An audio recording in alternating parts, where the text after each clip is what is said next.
여러분 안녕하세요. 흥미롭고 무서운 이야기를 해주는 남자 곽두필의 시선의 곽두필입니다. 오늘도 준비해온 무서운 이야기가 많으니까 들어보시고 재미있으셨다면 구독과 좋아요, 알림 설정까지 부탁드리겠습니다.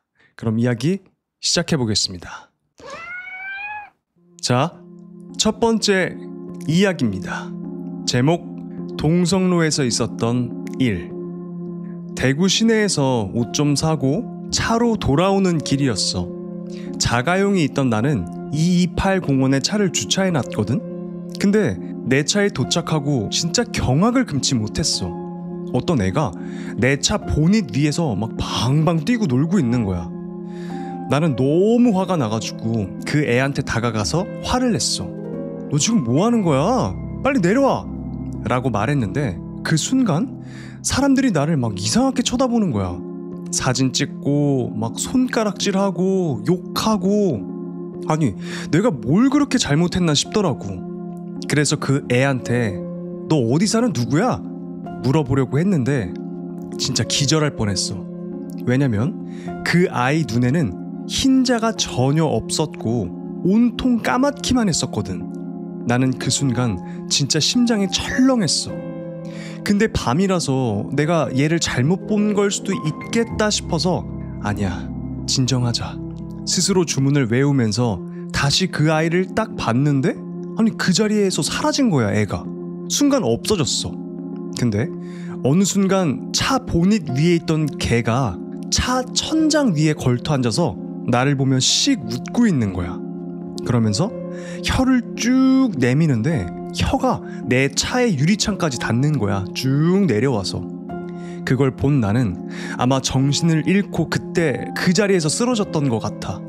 왜냐면 그 이후의 기억이 전혀 안 나거든. 정신을 차려보니까 거긴 응급실이었어. 주변 사람들이 내가 쓰러진 걸 보고 신고해가지고 내가 실려갔더라고. 근데 나는 여전히 정신이 멍했고 아무것도 이해가 안 됐어.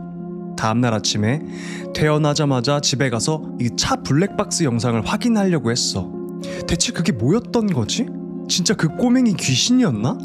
그렇게 블랙박스를 켰는데 진짜 소름 돋고 기절할 뻔했어. 차 위에서 뛰고 있던 그 사람이 바로 나였던 거야. 그 영상 속엔 내가 본인 위에서 막 신나게 방방 뛰고 있었어. 근데 진짜 이상한 건 차에 아무런 손상이 없었다는 거야. 내 키가 177이고 몸무게가 69kg거든? 근데 이 정도 덩치면은 차 보닛 위에서 뛰면 기본적으로 블랙박스가 막 흔들릴 거고 보닛도 파손되어 있을 거고 잘하면 엔진룸이 찌그러질 수도 있고 그게 정상이잖아. 근데 차에는 흠집이 하나 없었어. 정말 말 그대로 흠집이 단 하나도 없었어. 그날 이후 진짜 두려움에 시달려서 알바도 일주일 휴가 내고 엄마 집에 가서 며칠 지내다가 왔어. 내가 거짓말 같아 보여? 나도 블랙박스 영상을 보고 정말 이게 꿈이길 바랬어. 귀신 실존해 라는 이야기였습니다. 첫 번째 이야기는 제 개인적으로 정말 무서운 이야기인 것 같아서 첫 번째로 했고요. 그러니까 귀신이었겠죠. 근데 사람들이 아니 당연히 내 차 위에 놀고 있는 애를 막 혼내고 있는 와중인데 왜 나한테 손가락질을 하고 나한테 욕을 하는 거지? 응급실 갔다가 블랙박스를 까봤는데 엄청 놀란 거죠. 방방 뛰고 있던 건 꼬마 귀신이 아니라 바로 나였다는 거. 제가 봤을 때는 차 위에서 놀고 있었던 그 아이 귀신 있죠. 걔한테 빙의를 당했던 것 같아. 이 사연의 주인공한테 빙의를 했기 때문에 블랙박스에 자기가 뛰고 있었던 걸로 찍혀 있었다고 했죠. 빙의가 되면은 진짜 이렇게 되나봐. 신감을 재질일지도요. 그러니까 사연의 주인공이 신을 받아들일 수 있는 그런 몸의 상태? 재질? 빙의된 모습을 자신이 볼 수 있을까요? 자기 영혼은 빠져 있었나? 그렇게 볼 수도 있겠다. 어떻게 보면 밀어내기 같은 걸로 귀신이 들어와서 빙의가 되면은 내 영혼이 싹 빠져가지고 마치 제3자처럼 영혼의 시각으로 본 걸 수도 있겠다. 이 이야기 들어본 적이 있어요. 유명한 이야기인가 보다. 동성로에서 있었던 이야기였습니다. 확실히 뭐야 이거? 구찌가 의자에 이렇게 있었어. 두 번째 이야기로 한번 가보겠습니다. 자, 다음 이야기입니다. 제목 스멀스멀 검은 형체. 한 5년 전쯤이었나? 우리 엄마가 시골집에 집안일 때문에 한 달 정도 내려가 계셨을 때 일이야. 우리 옆집엔 할머니 두 분이 살고 계셨거든. 그때 나는 직장에 막 취직해서 아침 8시쯤 출근하고 저녁 7시쯤 집에 돌아오는 꽤나 규칙적인 생활을 하고 있었어. 근데 어느 날 보니까 옆집 문고리에 복지관에서 가져다 드리는 빵 봉지가 며칠이 지나도 계속 걸려있는 거야. 그걸 보고 나서야 깨달은 거지. 출퇴근하면서 매일은 아니어도 종종 마주치던 옆집 할머니들을 요즘 들어 한 번도 못 봤다는 걸. 처음엔 그냥 두 분이 어디 다녀오셨나 보다 하고 별 생각 없이 넘겼어. 근데 또 며칠이 지나고 어느 날 아침 출근하려고 현관문을 잠그다가 그 빵 봉지가 여전히 걸려있는 걸 보고는 갑자기 머릿속을 스쳐 지나가는 일이 있었어. 몇 주 전쯤이었나? 엄마가 시골 내려가기 전이었는데 평소엔 그냥 인사만 하고 지내던 옆집 할머니께서 그날은 우리 엄마한테 좀 와달라고 되게 간곡하게 부탁을 하셨대. 엄마는 무슨 일이 있으신가 걱정돼서 옆집에 들르셨다고 하더라고.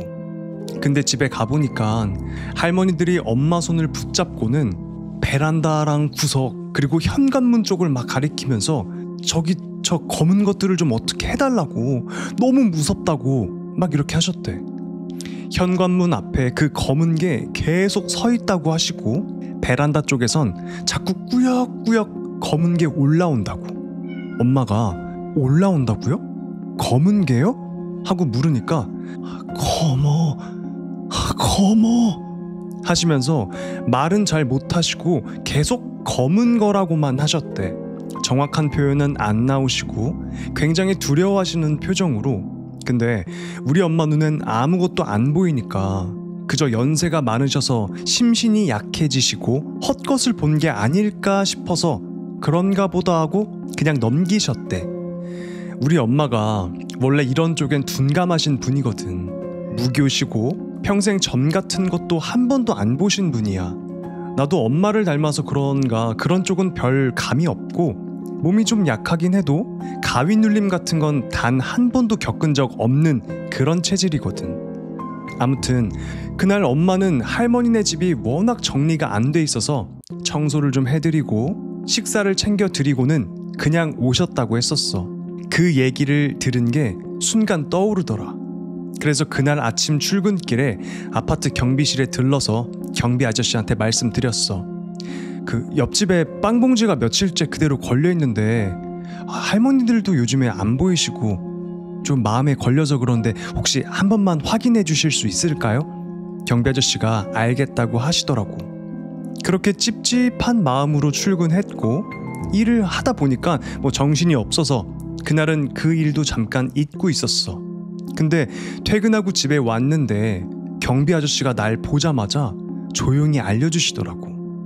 할머니 두 분 둘 다 돌아가셨대. 그중 한 분은 자폐증 같은 걸 앓고 계셨는데 언니 할머니께서 먼저 돌아가신 거를 주변에 도움을 요청하지 못하고 그대로 옆에 계속 누워 계시다가 굶어서 돌아가셨대. 그 얘기를 듣자마자 너무 무서워서 짐 챙기고 곧장 이모네 집으로 갔어. 엄마가 올라오실 때까지 거기서 지냈고 그 순간엔 정말 소름 끼치고 무섭다는 생각밖에 안 들더라. 아니 바로 옆집인데 벽 하나를 두고 살고 있었는데 돌아가셨잖아. 나는 그 와중에도 먹고 자고 씻고 TV 보고 평범한 일상을 아무렇지 않게 보내고 있었잖아. 근데 그 옆집에선 특히 자폐를 앓고 있던 그 할머니는 그 오랜 시간 동안 얼마나 괴롭고 외롭고 배고프고 고통스러우셨을까 싶더라고. 그게 그냥 돌아가셨다는 한마디로는 절대 담기지 않는 너무나 슬프고 참혹한 죽음이었다는 걸 정말 시간이 꽤 지나고 나서야 느꼈어. 그리고 고독사라는 말이 얼마나 아픈 말인지 그때 처음 알았어. 그리고 솔직히 나 자신이 너무 싫어지더라. 내가 그 빵 봉지를 보고 이상하다, 뭔가 좀 이상하다 생각한 순간에 그냥 한번 초인종이라도 눌러봤다면 적어도 한 분은 지금도 살아 계셨을 수도 있지 않을까? 별일 아니겠지. 괜히 귀찮게 굴지 말자 했던 그 내 무심함이 어쩌면 누군가의 생명을 끝내게 만든 건 아닐까 싶어서 한동안 너무 괴로웠어. 이걸 다 쓰다 보니까 무서운 얘기가 아니라 그냥 슬픈 얘기처럼 돼버렸네. 근데 요즘 세상 보면은 괜히 오지랖 떤다면서 자기 주변 일에 무심한 걸 정당화하려는 분위기가 있잖아. 근데 내 경험에 비춰보면 주변 사람들한테 관심을 가지려는 태도는 정말 필요한 것 같아. 누가 힘든 상황에 처했는지, 어디서 신호를 보내고 있는지 그걸 알아차리는 감각이 어쩌면 누군가를 살릴 수도 있는 거더라고. 민폐 끼치고 남의 일에 귀찮게 참견하려는 그런 오지랖이랑은 확실히 구분돼야 된다고 생각해. 지금 생각해도 정말 많은 걸 느끼게 해준 그때의 일이야 라는 이야기였습니다. 이 두 번째 이야기는 되게 마음이 아프면서도 또 소름 끼치는 부분도 있었어요. 먼저 소름 끼치는 부분을 말씀드려 보면은 이 할머니 두 분이 옆집에 살았었는데 그중 할머니 한 분이 자폐증을 앓고 계셨대요. 막 남들한테 도움을 청하고 이럴 수가 없던 거야. 두 분 할머니께서 한 분이 먼저 돌아가시고 이 자폐증을 앓고 계시던 할머니는 아무것도 못하고 그냥 계속 그 할머니 옆에 누워있다가 굶어서 돌아가셨다는 거예요.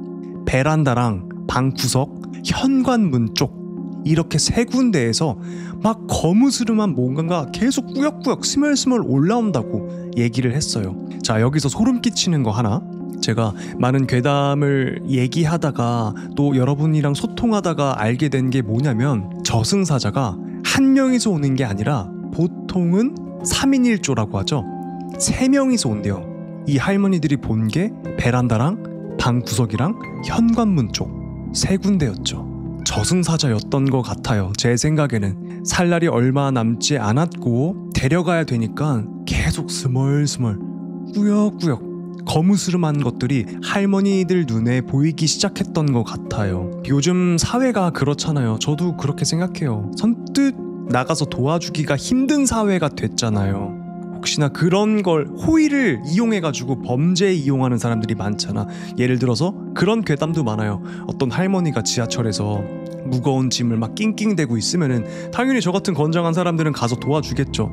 그러면 또 이제 그걸 문제 삼아가지고 뭐 하고, 그러니까 점점 이런 얘기가 많이 들리고 또 하니까 사람들이 선뜻 도와주기가 힘든 거예요. 그런 사회가 되어버린 것 같아.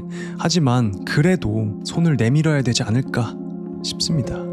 이야기 잘 듣고 계신가요? 좋아요 아직 안 눌러주신 분들은 좋아요 눌러주시고요. 두 번째 얘기까지 해드렸고요.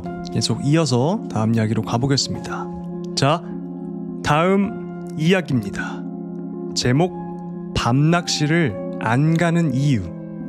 한때 내가 진짜 낚시에 미쳐 있었던 시기가 있었어. 전역하고 나서 친구 2명이랑 거의 매일 밤낚시를 다녔거든. 밤 저수지의 그 운치도 운치지만 거기서 끓여 먹는 라면이 무엇보다 밤에 낚는 붕어의 손맛은 감격 그 이상이야. 그걸 한번 느껴본 사람만 알지. 그날도 금요일 점심쯤이었는데 낚시에 미쳐있던 친구놈한테 전화가 온 거야. 야, 오늘 금요일인데 밤에 낚시나 가자. 나도 당연히 낚시에 미쳐있던 때라 두말 없이 오케이 했지. 근데 퇴근 시간이 가까워질 무렵부터 막 비가 샥 억수같이 쏟아지기 시작하는 거야. 우박처럼 빗소리가 진짜 막 샥 탁탁탁탁 퍼붓더라고. 그래서 친구한테 물어봤지. 야, 근데 비가 이렇게 오는데 낚시 할 거야? 그랬더니 이놈이 내가 큰 파라솔이랑 우산 준비할 테니까 걱정을 하지 마 이러더라고. 그래서 결국 둘이 차를 타고 한참을 달려서 마을길 사이를 지나 흙길로 된 산속으로 올라갔어. 그런데 그날은 친구가 집에서 키우던 개 한 마리를 데리고 왔더라고. 알고 보니까 이 친구네 엄마가 밤낚시를 간다고 하니까 엄청 말렸대. 그러다가 결국엔 이러셨다고 하더라고.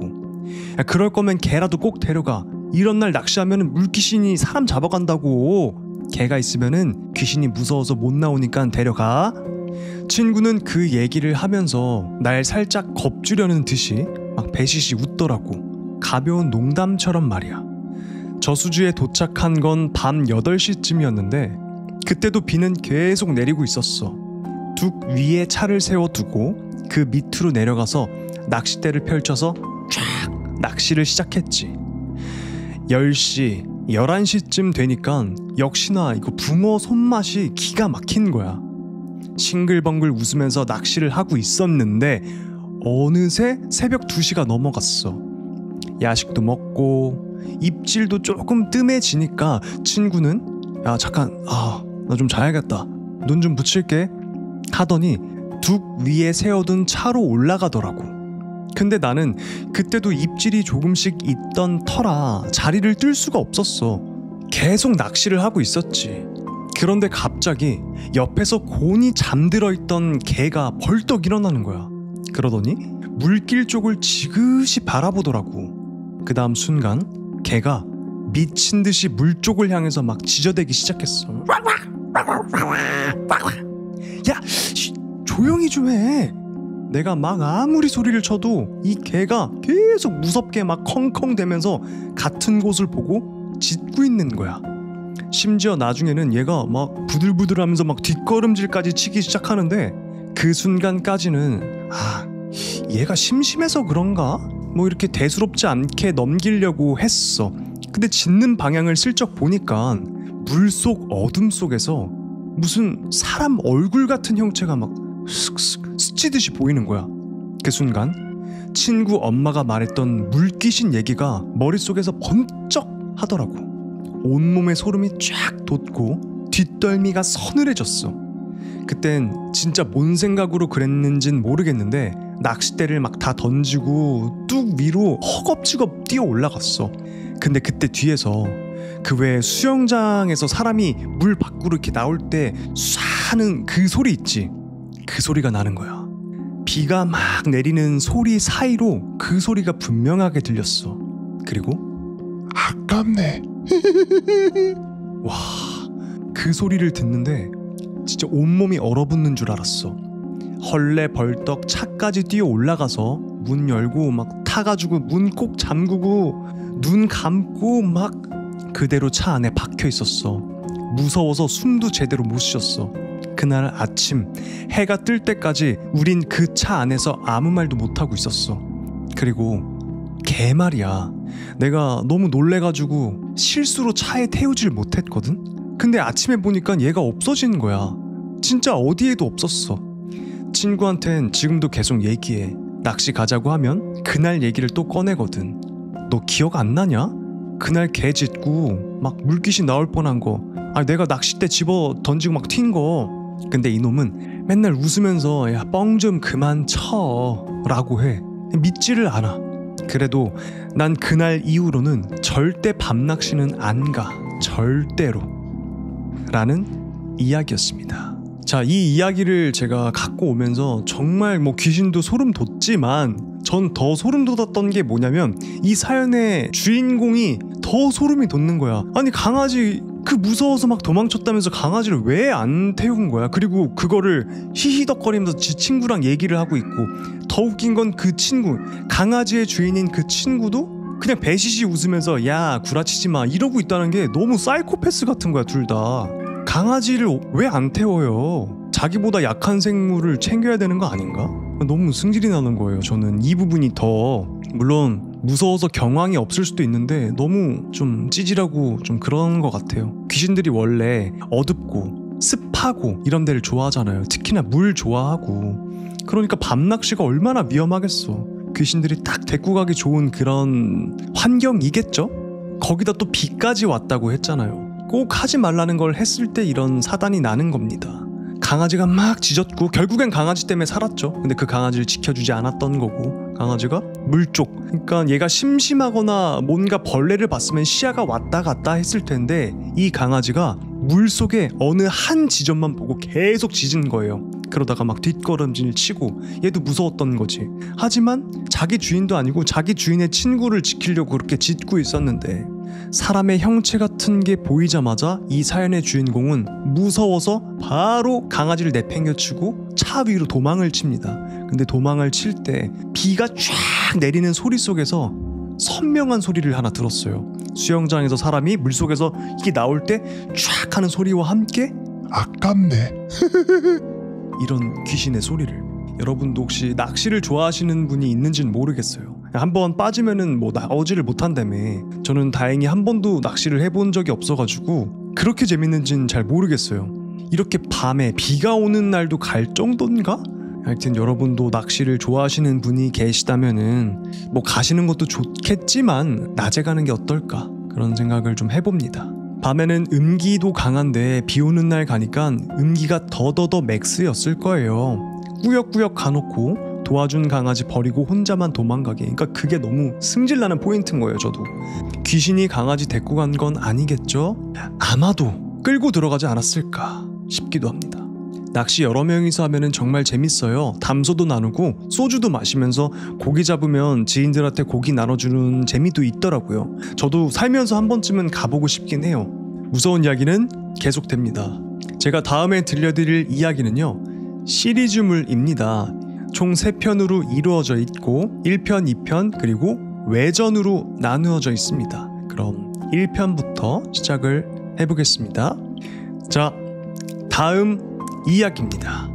제목 섬뜩한 썸 1편. 나를 따라다니는 존재가 있는데 그게 중학교 때부터 시작이었어.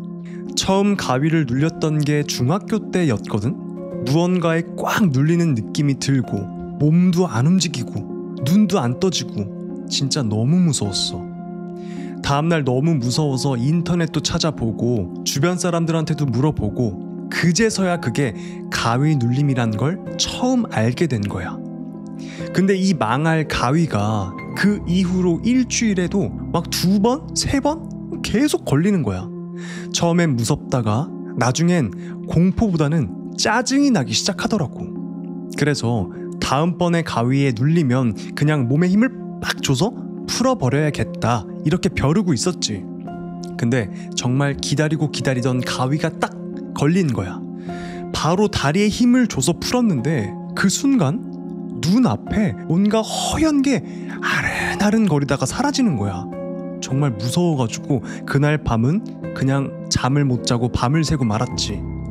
며칠 공포에 떨다가 또 가위에 눌렸는데 이번엔 눈이 떠진 채로 감기지가 않는 거야.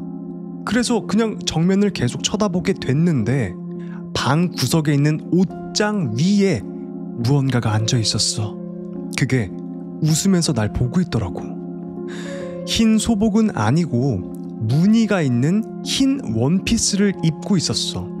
여자애였고 그 여자애가 섬뜩한 미소를 지으면서 계속 나를 쳐다보고 있는 거야. 그날은 어떻게 가위에서 풀렸는지 기억이 안 나.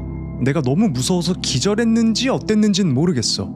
그 뒤로는 매일 밤 가위 그 공포에 시달리면서 밤잠을 제대로 못 잤어.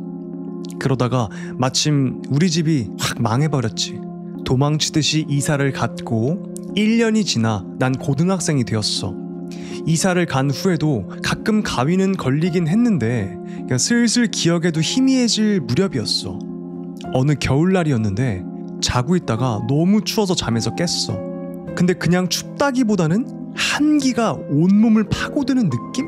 그런 느낌이었어.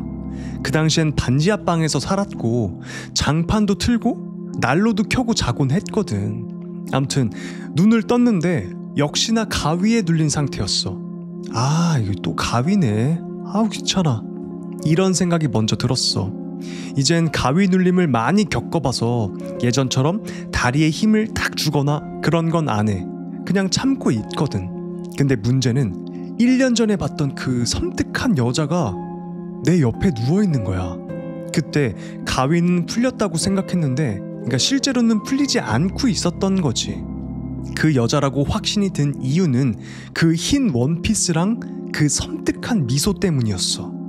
이번엔 그 미소가 이전보다 더 강렬했어.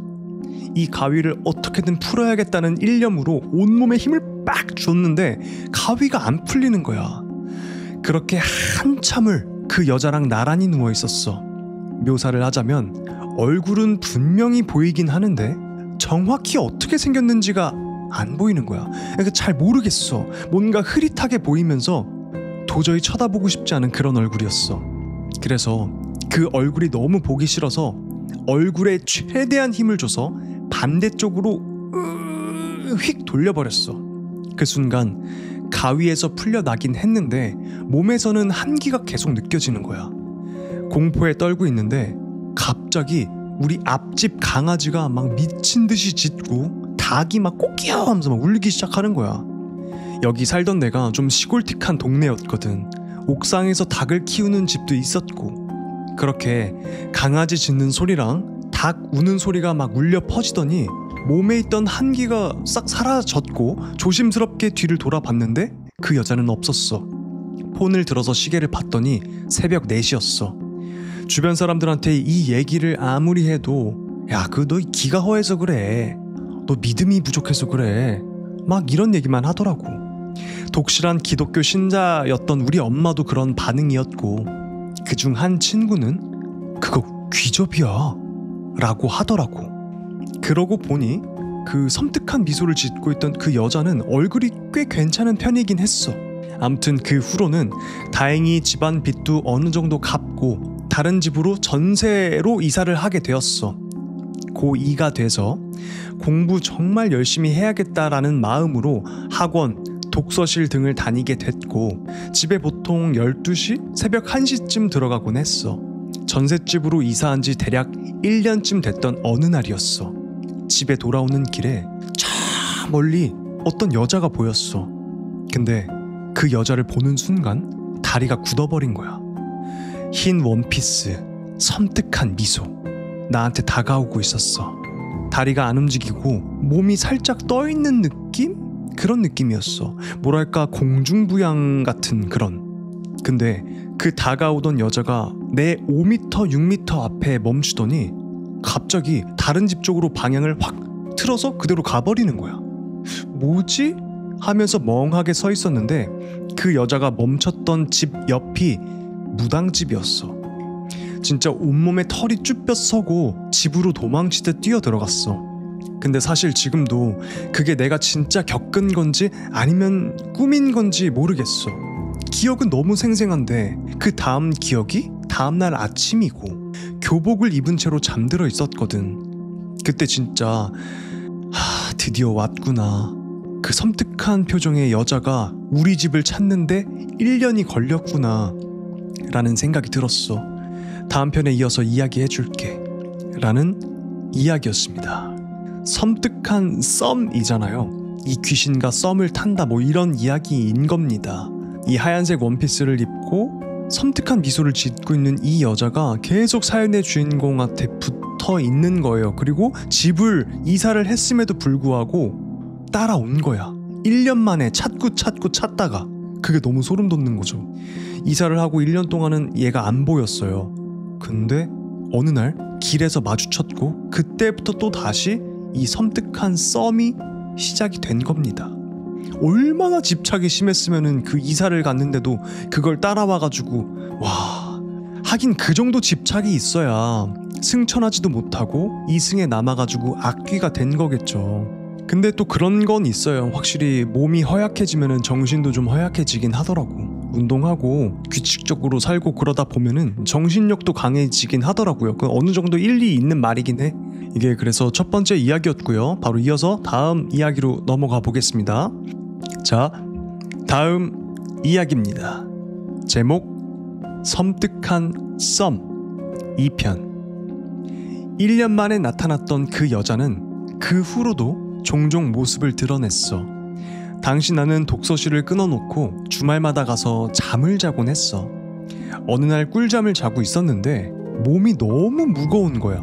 내가 다니던 그 독서실이 조금 비싼 데라 책상도 크고 위에도 뚫려 있어서 사람 한 명이 고개만 살짝 숙이면 그 안에서도 사람이 서 있을 수 있는 그런 구조였거든.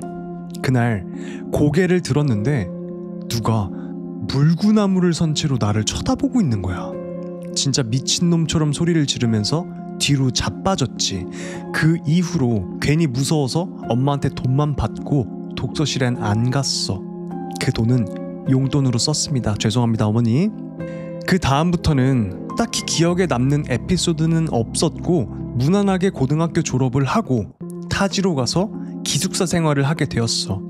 그러다가 편의점에서 알바를 하게 됐는데 주말 새벽 근무였거든. 처음 일할 땐 사장님한테 언뜻 들었는데 전에 하던 사람이 새벽이라 무서워서 그만뒀다고 하더라고.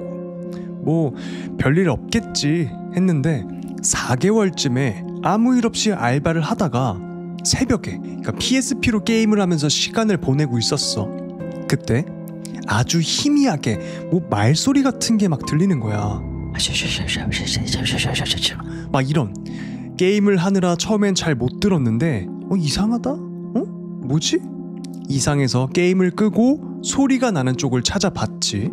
근데 편의점 안쪽은 아니었고 외부 창고 쪽에서 들리는 것 같았어. 그 편의점은 내부 창고, 외부 창고 이렇게 두 군데가 있었는데 외부 창고는 밖으로 나가야 되는 구조였어. 그래서 밖으로 나가봤는데 외부 창고 문 앞에서 막 여자 울음소리가 들리더라고. 너무 무서워가지고 몸이 굳은 채로 한참 그 소리만 듣고 있다가 소리가 멈추고 나서야 겨우 다시 매장 안으로 들어왔어. 진짜 그날 밤은 혼이 나간 사람처럼 멍하니 앉아 있었고, 다음에 사람들한테도 물어보려고 그 교대 노트 같은 게 있거든. 거기다가 있었던 일을 적어놨어.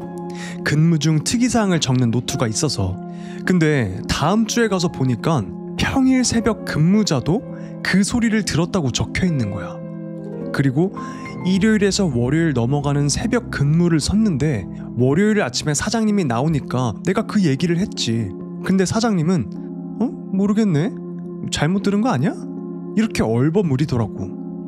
그리고 다음 근무 때 별다른 설명도 없이 날 자르더라.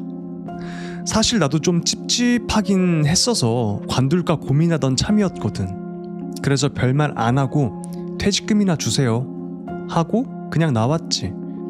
이때가 타지 생활한 지 6개월째였고 그때 들렸던 건 예전부터 날 따라다니던 그 여자는 아니었던 것 같아. 그렇게 한 10개월쯤 됐을 무렵이었어. 망할 계절 학기랑 동아리 때문에 기숙사에서 남아서 계속 살고 있었거든. 기숙사는 통금 시간이 있어서 그날은 못 들어간다고 하고 다른 친구 방에 숨어 있었어. 이유는 기억이 안 나는데 그날 안 들어간다고 연락하면 다음날 아침 밥값이 공제됐던가 해서 그걸 아끼려고 친구랑 돌아가면서 이런 짓을 하곤 했지. 아무튼 11시에 순찰 도는 걸 확인하고 내 방으로 몰래 돌아가서 게임을 했어. 그리고 새벽 2시쯤이었나? 갑자기 똑똑똑 노크 소리가 들렸어. 노트북 모니터를 덮고 어떡하지? 생각을 하다가 기껏 생각해낸 게 옷장에 숨는 거였어.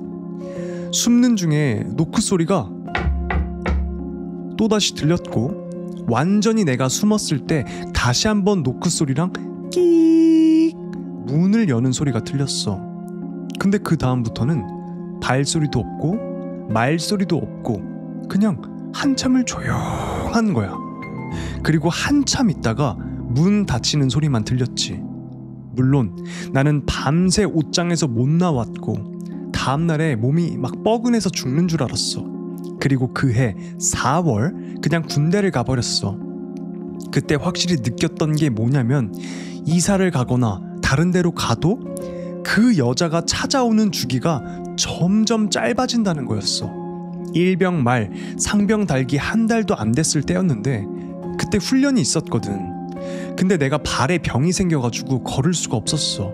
아무튼 그 병 때문에 열외를 했고 꿀을 빠는 중이었지. 근데 그때 오랜만에 새벽에 가위에 눌린 거야. 침상에 누가 걸터 앉아 있었고 한 손으로 내 머리를 이렇게 누르더니 귀에다 대고 속삭이더라고. 약간 화난 듯한 목소리였어. 누구였는지 얼굴은 못 봤고 그 지긋지긋한 흰 원피스만 보였어. 진짜 계속 나를 따라왔던 거지. 그리고 그 다음 달 운 좋게 부사관 시험 합격을 해서 그 부대에서 나오게 됐어. 혹시 오해할까봐 말해두는데 신청부터 합격까지 기수에 따라 다르긴 한데 보통 6개월 정도 걸리고 운이 좋으면 3개월 만에 되기도 해. 아무튼 부사관 훈련을 받고 임관하고 특기 교육도 다 받고 자대 생활에 익숙해졌지. 그 사이 전에 살던 전셋집 계약도 끝나고 이사를 했어. 그 후 1년, 2년 이게 지나도 그 여자가 콧배기도 안 보이고 잘 눌리던 가위도 더 이상 안 눌리더라고. 그리고 2년 11개월째 되던 저번 주 오랜만에 가위에 눌렸는데 창밖에서 사람 실루엣이 손을 흔들고 있었어. 그 여자였어. 나왔어. 그 여자는 아직도 나를 따라다니고 있었어. 라는 이야기였습니다. 사연의 주인공이 군대를 가도 따라오고 어디 이사를 가도 계속 따라오고, 아니 대체 무슨 인연이 있었길래 이렇게 따라다니는 걸까?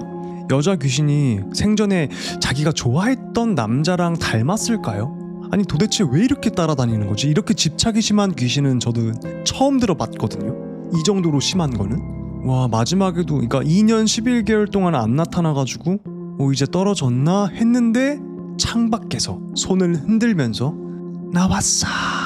와, 전셋집을 빼고 이사를 했는데 또 찾아온 거예요. 얘를 찾다가 또 찾아온 거야. 새로운 집까지. 사이클이 맞는 사람을 찾아서일까요? 혹시 그랬을 수도 있겠네요. 귀신들의 주파수 같은 게 너무나 달콤하게 잘 맞았던 거야, 이 남자랑. 그래서 끝까지 쫓아왔나?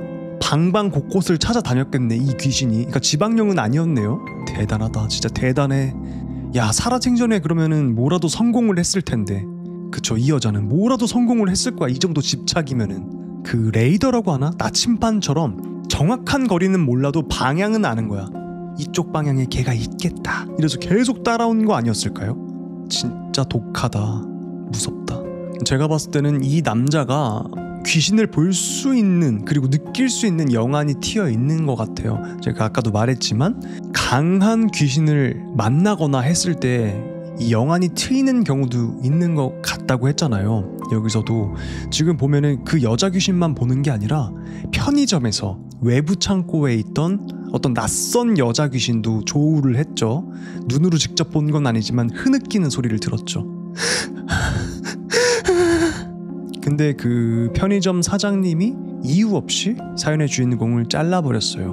뭔가 알고 있는 거 아니었을까? 이 사장님이랑 얽혀있는 귀신이 있지 않았을까? 창고에? 설마 유기한 건 아니었을 테고. 뭐 그런 생각도 해보면서 이 사연의 주인공은 하얀색 원피스에 섬뜩한 미소를 짓고 있는 이 여자 때문에 귀신이 보이게 되었다라는 걸 유추해 볼 수 있는 2편이었습니다. 다음 이야기는 3편이 아니라 그러니까 외전이라고 보시면 돼요. 이어서 가보겠습니다. 자, 다음 이야기입니다. 제목 섬뜩한 썸, 외전. 첫 번째, 무당집. 고등학생 때 살던 전셋집 근처에 역수런이 하나 있었는데 사실 그 터가 엄청 안 좋아서 가게가 들어서면 죄다 망했어. 나는 이사를 자주 다니긴 했지만 그 동네 안에서만 뭐 거기서 거기였거든. 그래서 그 동네에서 오래 살았지. 초등학생 때 그 근처를 지나가다가 봤는데 그 당시엔 거기가 술집이었어. 좀 뭐랄까, 분홍색 간판에 진짜 말도 안 되는 그 분위기의 술집이었는데 웃긴 게 그 주변이 전부 주택가였거든. 거기에 술집이 있다는 것 자체가 이상했어. 심지어 그 술집 옆집이 폐가였어. 주택가 한복판에 분홍색 술집이 있고 그 옆이 폐가라니. 그 분위기 자체가 너무 이상하고 무서웠어. 그 앞을 지나다가 누나인지 아줌마인지랑 눈을 마주쳤는데 너무 무서운 거야. 소름이 막 끼치고 그대로 도망쳤던 기억도 있어. 그 다음에 들어선 건 드라이 클리닝 가게였어. 한동안 잘 되나 싶었는데 그 집도 망했어. 망하기 직전에 도둑이 들었는지 유리창이 막 다 깨지고 경찰 오고 막 난리가 났었지. 그 다음에 들어선 게 치킨집이었는데 사실 그 집은 재료로 막 죽은 지 오래된 닭을 쓴다느니 맛이 없다느니 비둘기라느니 그런 안 좋은 소문이 돌았고, 그 이후로 2번 더 거기가 바뀐 걸 직접 보진 못했는데 친구들 말로는 성인 PC방이랑 슈퍼마켓이 들어섰었다고 하더라고. 물론 전부 다 망했고 그 옆에 폐가는 그때까지도 여전히 있었지. 그러다가 고등학생 때 그 근처로 다시 이사를 오게 됐고, 그때쯤 거기가 철거가 됐어. 그 폐가가. 그 자리에 주민 주차장이 생겼고, 그 술집 자리에는 역술원, 그러니까 무당집이 들어섰지.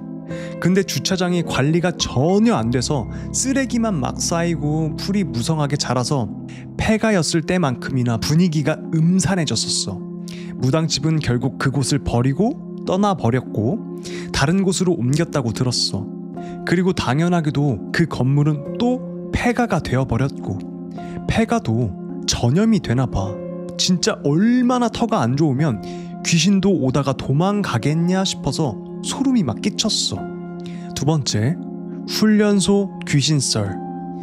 사실 육군 훈련소 귀신 얘기는 육군을 나왔다면 한 번쯤 다 들어봤을걸. 초소 근처에서 발소리가 들린다는 둥, 내가 마지막 근무였는데 교대자가 온다는 둥, 탈영병이 살자한 자리다 등등 너무 많아서 뭐가 진짜고 뭐가 소설인지 모르겠지만 나는 내가 실제로 느낀 것만 말해줄게. 내가 훈련받을 당시에는 영내 행군이라는 게 있었어. 훈련소 내부에서 도는 그런 행군이었는데 중간중간에 쉬는 장소가 있었지. 그중 한 곳이 화장실이었는데 거기에 들어가려다가 갑자기 막 소름이 끼치고 도저히 못 들어가겠는 거야, 그 화장실에. 그래서 그냥 참고 다음 쉬는 장소로 가기로 했어. 그렇게 한참을 더 걷다 보니까 또 막 기분이 엄청 나쁜 장소가 있었는데 죽은 나무 몇 그루가 이렇게 서 있는 그런 곳이었어. 뭐라고 설명하긴 어렵지만 사람이 한 명 서 있는 거랑 두 명 서 있는 거랑 다르게 느껴지잖아. 뭐 하여튼 그런 기묘한 기분? 귀신을 실제로 본 거는 딱 4번 정도밖에 안 돼. 그 외에는 대부분 이상한 기분이나 기운을 느끼는 경우가 많았어. 아무튼 그 장소도 그냥 지나쳤고 훈련은 무난하게 받았지. 훈련소 건물은 니은자 형태였고 내 생활관은 니은자의 모서리 부분에 있었어. 화장실은 2군데가 있었는데 야간엔 한쪽 화장실은 절대 쓰지 말라고 하면서 항상 문을 잠궈놨어. 그 옆에 있는 생활관도 사용하지 않는 곳이라고 했고, 근데 어느 날 화장실을 가려고 보니까 그 잠가놨던 화장실이 열려 있었던 거야. 그 구역은 우리 생활관 구역이라서 멀리 가기가 좀 귀찮기도 하고 동기한테 말하고 그 화장실을 쓰기로 했어. 화장실에서 볼일을 보던 중에 갑자기 벽을 누가 발로 쿵쿵 치는 소리가 들렸어. 뭐지? 싶었지만 급동이 먼저였기 때문에 공포는 무시하고 거기에 집중했지. 근데 그때 배기구, 환기구 쪽에서 막 달그락달그락 스륵스륵 달그락달그락 스륵스륵 이런 소리가 나는 거야. 쥐인가? 싶었지만 무서움은 계속 있었고 뭐 그래도 일단 나오기 시작했으니까 어떡해. 일단 마무리를 하고 나왔어. 지나가다가 그 빈 생활관을 얼핏 봤는데 누가 침상에 누워있는 거야. 뭐지? 하고 다시 돌아봤을 땐 아무도 없어. 피곤해서 그랬나? 하면서 내 생활관으로 들어갔는데 불침번이 자고 있었거든? 내 깨우면서 너 왜 자고 있어? 하니까 나 왜 잠들어 있었지? 이런 이상한 말을 하더라고. 그 뒤로는 그냥 잊고 지냈고 훈련소 수료할 쯤 마지막 종교 행사를 갔다가 조교랑 복귀하는 길에 평소랑 다른 길로 돌아가게 됐어. 원래 가던 길에 폐 건물 철거가 있어서 돌아가는 거라고 했는데 그 길을 가다가 아까 그 말했던 행군했을 때 봤던 그 섬뜩한 나무 있지? 그게 보이는 거야. 조교가 그때 갑자기 자기가 귀신을 본다고 하는 거야. 그러면서 얘기를 해주기 시작했어. 조교가 말했어. 저 나무 어떠냐? 좀 섬뜩합니다. 섬뜩해? 이유는 잘 모르겠는데 좀 그렇습니다. 너도 귀신 보냐? 네, 가끔 봅니다. 저 나무에 5명 붙어 있어.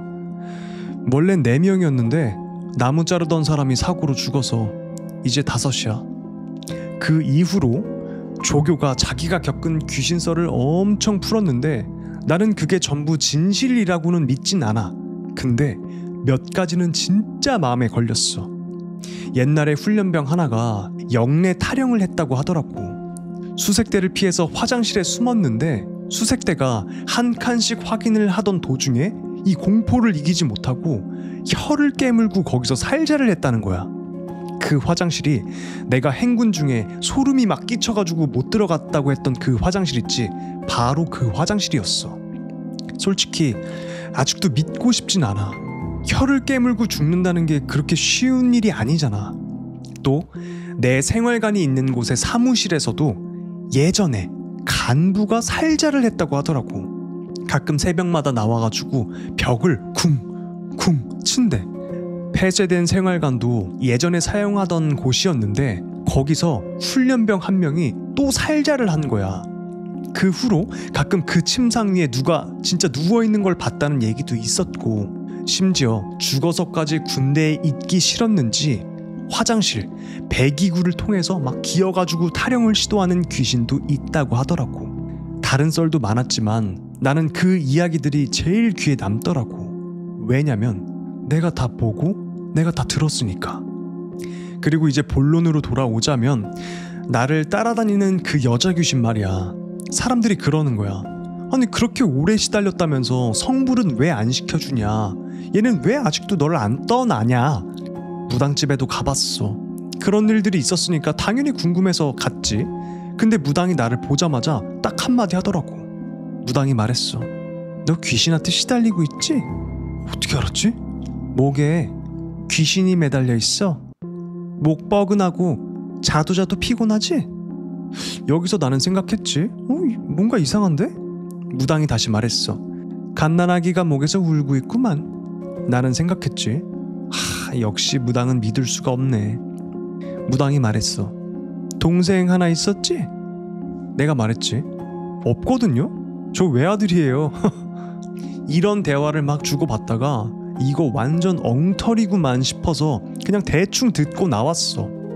부적이고 위령제고 다 패스했지. 무당은 다 사기꾼이라고 생각했거든. 집에 와가지고 이 얘기를 했는데 아빠 얼굴 표정이 너무 안 좋은 거야.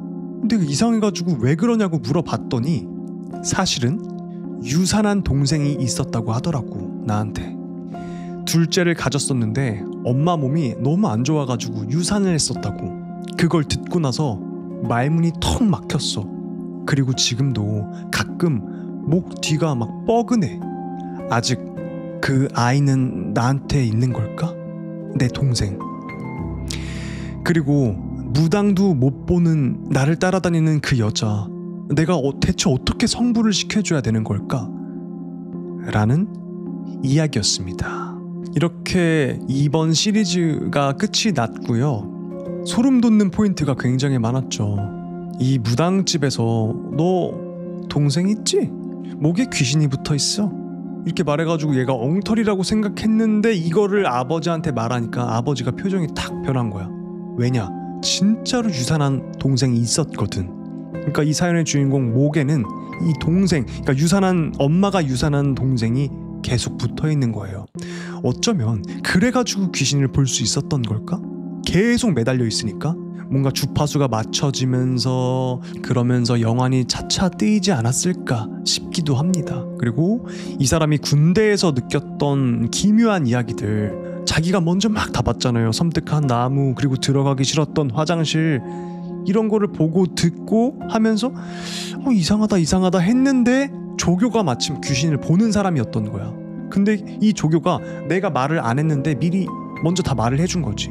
저 나무에서는 원래 4명이 붙어 있었는데 나무 베는 사람이 죽어가지고 5명이야. 그리고 그 화장실엔 누가 살자를 했어. 막 이렇게 얘기를 해줬는데 이 사연의 주인공이 보고 느꼈던 게 다 맞아떨어진 거예요.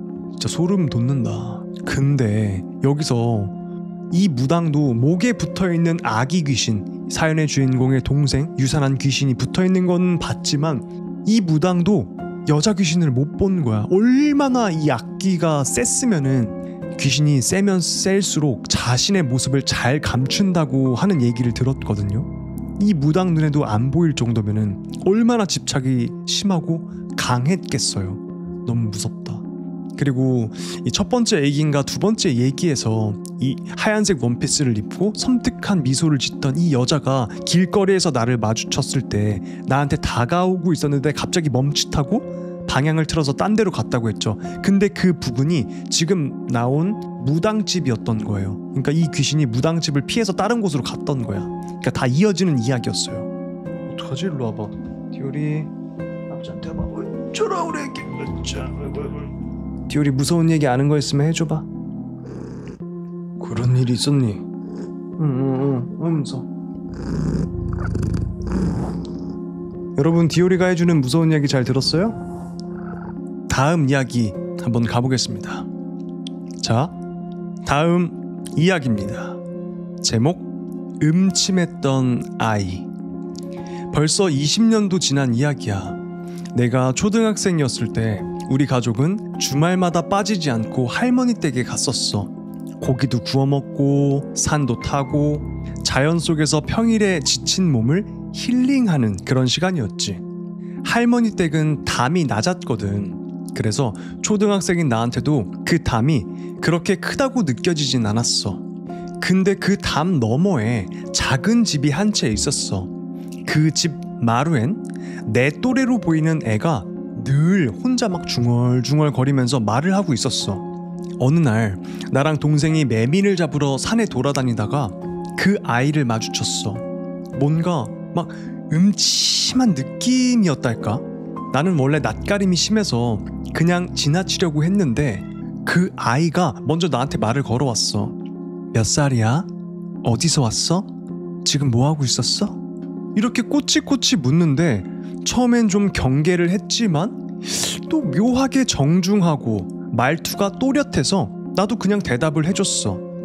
그 이후로 할머니 댁에 갈 때마다 그 아이랑 자주 마주쳤고 함께 놀기도 했어. 근데 그 아이는 놀면서도 단 한 번도 즐거워하는 표정이 없더라고. 어느 날은 내가 숙제를 할 게 있어서 마루에 앉아서 숙제를 하고 있었는데 그 아이가 또 왔어. 내가 막 끙끙대면서 풀던 산수 문제를 그 아이는 거침없이 막 쫙쫙 풀어내고 막 이 탄젠트 이 막. 그제야 나도 물어봤지. 너 몇 살이야? 그 아이는 10살. 나는 그때 9살이었거든. 근데 그 아이가 그러더라고. 나 내년에 고등학생 돼. 10살인데 내년에 고등학생? 나는 시골 학교는 진급이 빠른 줄로만 알고 있었어. 그 애한테는 아버지만 있었고 어머니는 없는 듯했어. 뭔가 사적인 것 같아서 자세하게 묻진 않았는데 그 아버지 진짜 얘 못지않게 너무너무 음침했어. 무엇보다 그 아이는 아버지를 보면은 딱 얼어붙는 게 보였거든. 정말 그게 너무 이상했어. 그러던 어느 날 얘랑 함께 놀다가 헤어지려는 길에 그 애가 조용하게 말했어. 이제 우리 아빠가 너랑 놀지 말래. 왜? 그냥. 나는 공부에 내가 방해가 되나 보다 그렇게 생각하고 알겠어 라고 했지. 그리고 그 뒤로는 서로 슬쩍슬쩍 피해 다녔어. 눈이 마주쳐도 못 본 척하고 인사 한마디 없이 그렇게 지냈지. 그런데 명절이었어. 온 가족이 모인 자리에서 할머니가 갑자기 그 아이 얘기를 꺼내시는 거야. 옆집 아이 말이여 참 천재여. 공부를 얼마나 잘했는지 항상 1등만 했고 학교가 시시해서 이젠 아예 안 다닌다고 하더라. 근데 그러면서 한마디를 더 하시는 거야. 근데 귀신이 쓰였대. 딱하지. 할머니는 그 아이가 공부를 너무 잘한 이유가 귀신에 쓰여서 그렇다고 하셨어. 이상하게 나는 그 말이 약간은 납득이 갔어. 그 이상하게 음산했던 분위기, 또래 같지 않던 행동들. 며칠 뒤 나는 밤에 치토스를 사러 나갔는데 갑자기 그 옆집 방문이 벌컥 열리는 거야. 그리고 으아! 목! 으아! 내 목! 그 아이가 자기 목을 두 손으로 조르면서 마당을 막 뒹굴뒹굴 막 굴러 다니고 있는 거야. 나는 진짜 기겁하고 미친 듯이 뛰어서 할머니 댁으로 도망쳤지. 할머니는 못 본 척혀. 그 말만 하셨어.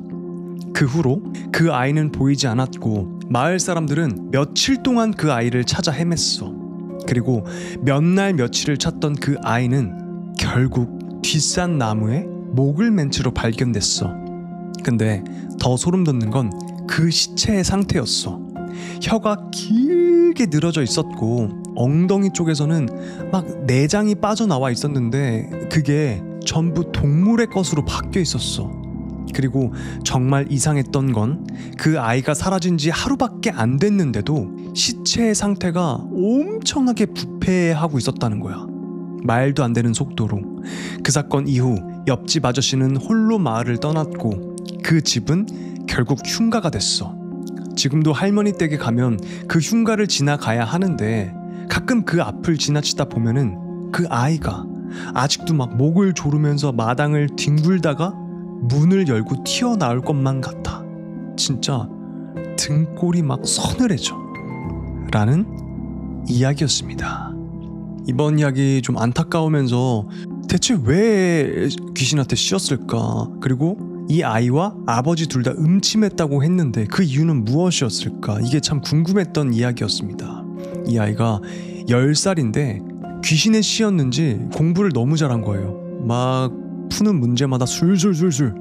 그래서인지 조기 입학 같은 그런 거 있죠. 너무 애가 머리가 좋으니까 이제 그런 거를 앞두고 있었는데 어느 날 뜬금없이 갑자기 옆집 문이 벌컥 열리더니 애가 나와서 무악 내막 뒹굴뒹굴. 그리고 이제 나중에 시체로 발견된 거죠. 살자를 했던 걸까?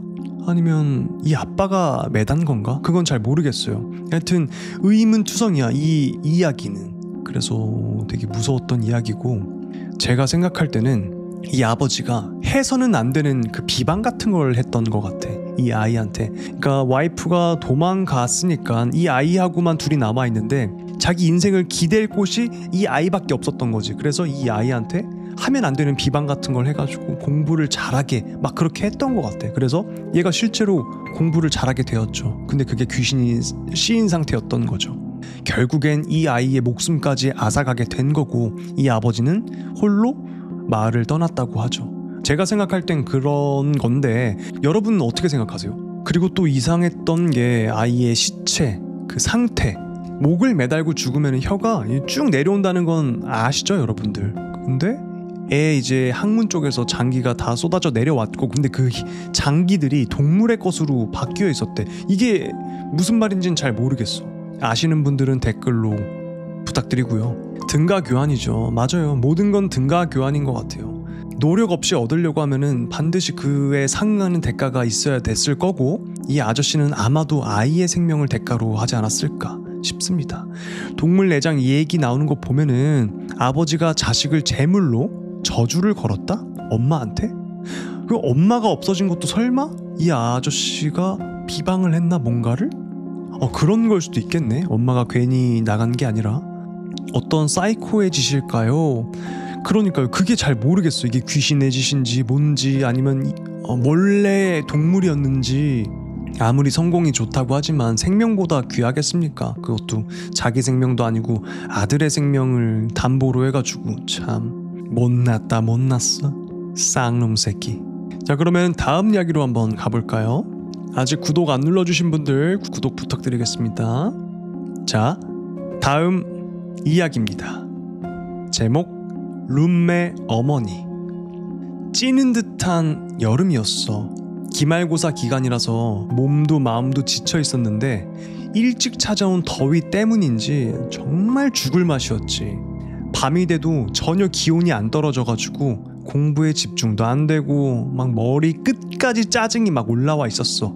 룸메이트 3명은 도서관에서 공부하겠다고 나가고 나는 그냥 찬물로 씻고 옷이라도 벗고 편하게 있으려고 혼자 자취방에 일찍 들어왔지.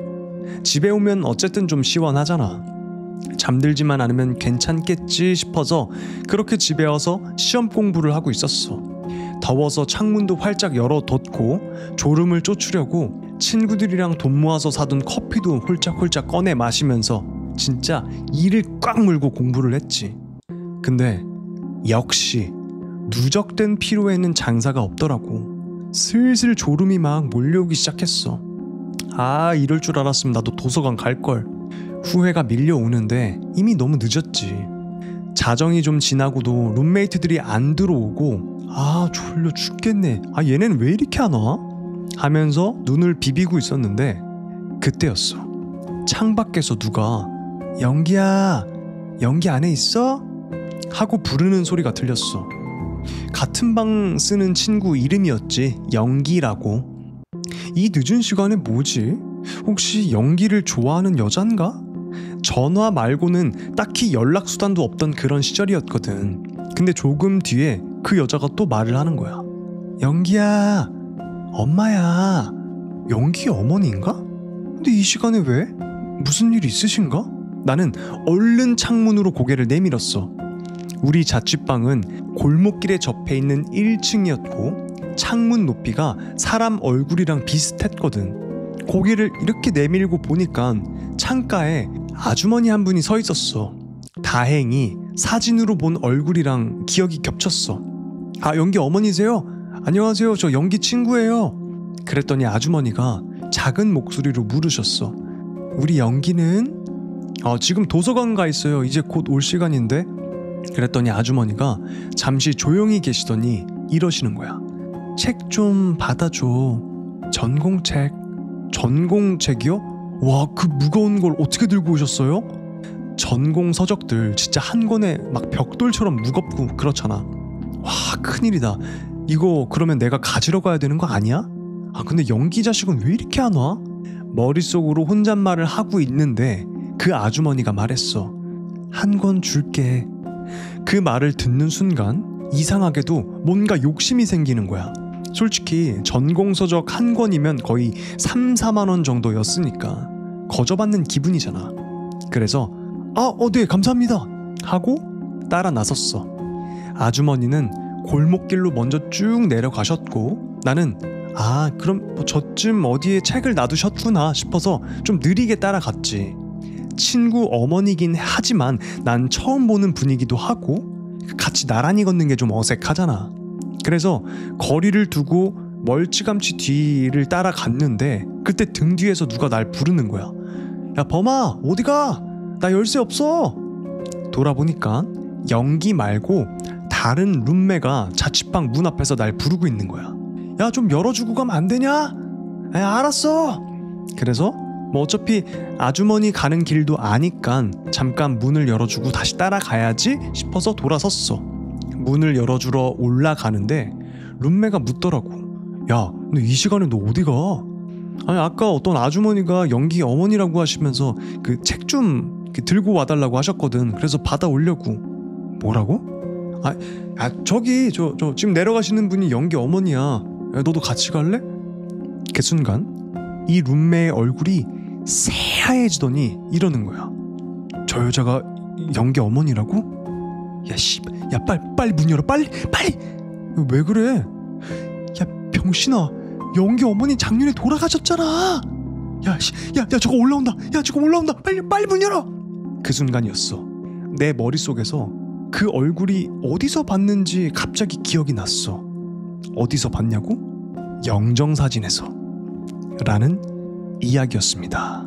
사연의 주인공이 분명히 어디서 본 얼굴인데 싶어가지고 낯선 아주머니였지만 영기 어머니구나 싶었던 거죠. 근데 얘가 정확히 어떤 사진이었는지는 기억이 안 났던 거야. 알고 보니까 영기 어머니가 돌아가시고 영정사진을 봤던 거를 기억이 나가지고 그랬던 거였죠. 근데 진짜 무서웠던 게 보통은 그게 귀신이었어? 드든 하고 둘이 보면은 없어져야 될 텐데 근데 그 영기 어머니인 척을 하고 있던 그 여자는 돌아서 이 문 쪽으로 다시 오고 있던 거죠.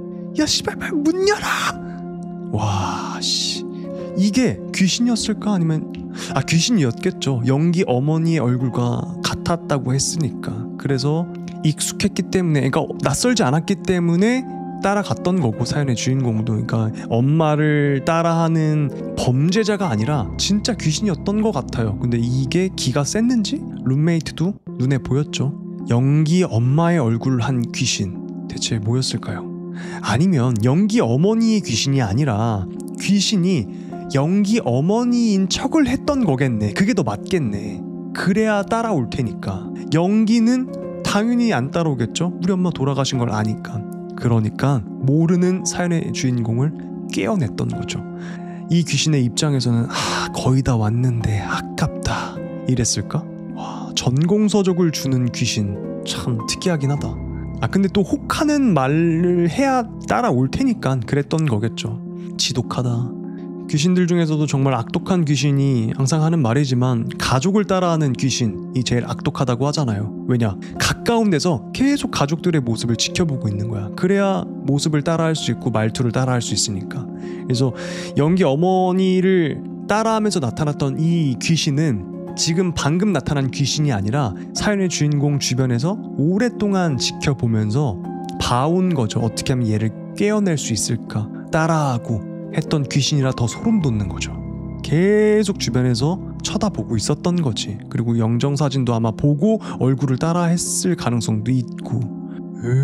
오늘 이야기는 전체적으로 집착이 좀 심한 귀신들이 많이 나오네요. 사람도 귀신도 집착이 심하면은 무서워. 제가 다음에 들려드릴 이야기는요, 시리즈물입니다. 총 4편으로 이루어져 있고 바로 이어서 한번 가보겠습니다. 자, 다음 이야기입니다.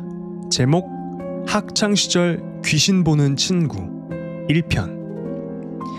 일단 미리 말해두는 건데 내 친구가 정신병이 있어서 헛것을 본 건지 아니면 허언증으로 이상한 얘기를 한 건지 솔직히 나는 잘 몰라. 근데 지금부터 하는 얘기는 내가 겪은 일 중에서 진짜 소름 돋았던 경험이라 한번 풀어볼게. 내가 고등학교 1학년 때였어. 그때는 누구나 다 들떠 있잖아. 친구 사귀느라 정신없고. 근데 이상하게 눈에 자꾸 밟히는 애가 하나 있었어. 뭐랄까, 항상 주변에 친구들은 많은데 그 거리감이 좀 느껴지는? 뭔가 혼자만 따로 노는 그런 느낌의 애였어. 근데 얘가 말을 하거나 수업 들을 때나 갑자기 눈이 휙 돌아갈 때가 있었는데 그때마다 진짜 이상하게 소름이 돋았거든. 그러다가 2학년 올라가서도 얘랑 같은 반이 됐고 그럭저럭 친하게 지냈는데 2학년 2학기쯤이었나? 사건이 하나 터졌어. 여자애 한 명이 학교 옥상에서 몸을 던져서 살자를 했거든. 학교에 제일 먼저 오는 경비 아저씨가 그걸 발견해서 신고했고 우리가 학교 도착할 무렵에는 현장이 거의 정리돼 있었어. 화단 쪽이었는데 흙이 이상하게 막 거무스름하게 돼 있더라고. 그 사건 이후로 시간은 흘러갔고 우린 3학년이 됐지.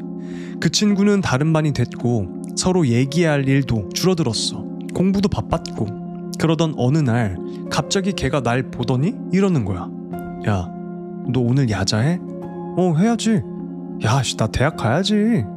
그랬더니 얘가 오늘 야자하지 말고 그냥 집에 가 이러더라고. 나는 속으로 뭔 소리야 이 미친놈이 하면서 그냥 야자실에 갔지. 근데 이상한 게 그날따라 사람이 너무 없는 거야. 원래 반 이상은 꽉 차 있어야 정상인데 나를 포함해서 고작 4명? 이상하긴 했지만 그냥 하던 대로 공부를 하고 있었어. 그때가 새벽 2시쯤이었나? 그 친구가 갑자기 야자실로 와서 날 끌고 나가더라고. 왜 이래? 그랬더니 얘가 진지하게 이러는 거야. 제발 집에 가. 무섭기도 하고 짜증도 나긴 했지만 뭔가 찝찝해서 그냥 집으로 갔어. 그리고 주말 지나고 월요일에 등교했는데 이상한 소문이 학교에 퍼져 있었어. 그 살자한 여자애 있지. 그 애가 떨어진 위치가 야자실 창문 바로 아래였대. 근데 그날 어떤 여자애가 야자실 창가 쪽에서 공부를 하고 있었는데 갑자기 쿵 하고 엄청 큰 소리가 들렸대. 깜짝 놀라가지고 창문을 열어봤는데 아무것도 없었대. 그래서 그냥 착각인가 했는데 뚜벅뚜벅 발소리가 들렸고 고개를 딱 돌려봤더니 그 살자한 여자애가 걸어오다가 갑자기 벽을 타고 올라가고 있었다는 거야. 진짜 온몸에 소름이 돋았어. 그래서 친구한테 물어봤지. 너 그때 왜 나 집에 가라고 했어? 솔직히 나 그거 보고 싶었는데. 야, 신기하잖아 귀신. 그랬더니 친구가 진짜 조용한 목소리로 이렇게 얘기했어. 신기하다고? 만약 그 여자애가 창밖에서 네 얼굴 바라보면서 떨어지고 있었으면 그래도 신기했을 것 같아? 그 말을 듣는데 소름이 돋더라고.